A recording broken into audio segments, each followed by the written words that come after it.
তো দেখেন আমরা যখন অ্যাপ্লিকেশনটা সাবমিট করতেছি তখন দেখাচ্ছে যে নট এলিজিবল ফর ওভারেজ, অর্থাৎ অতিরিক্ত বয়স হওয়ার কারণে আপনি এই আবেদনটি করার যোগ্য নয়।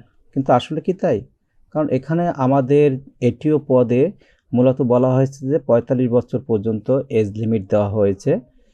কিন্তু এখানে যারা প্রোগ্রামার বা সফটওয়্যার ইঞ্জিনিয়ার যারা সফটওয়্যারটা ডেভেলপ করেছে তারা দেখা যাচ্ছে যে আমাদের সাধারণ যে বয়সসীমা 30, সেই 30-র আলোকেই এই অ্যাপ্লিকেশন ফর্মগুলো ডেভেলপ করা হয়েছে।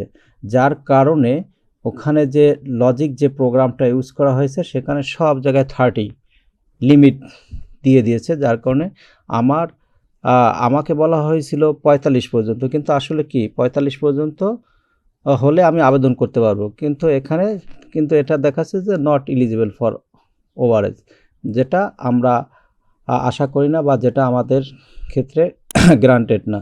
তো এক্ষেত্রে কী করবে বাংলাদেশ পাবলিক সার্ভিস কমিশন, হয়তো ২-১ দিনের মধ্যেই এই সলিউশনটা করে ফেলবে।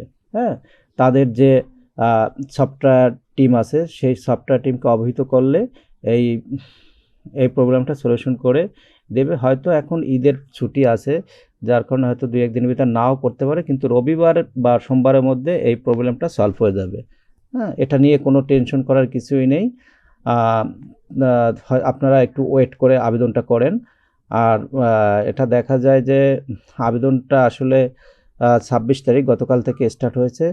তো আপনারা সবসময় করবেন কি, আবেদন যখন করবেন মিনিমাম ১০ দিন বা ১২ দিনের মাথায় গিয়ে করবেন, মিডল পর্যায়ে গিয়ে আবেদনটা করবেন। আবেদন ছাড়ার সাথে সাথেই যা করবেন তা এমন কোনো কথা নাই। হ্যাঁ, একটু ওয়েট করে নিয়ে করলে সেটা ভালো হবে।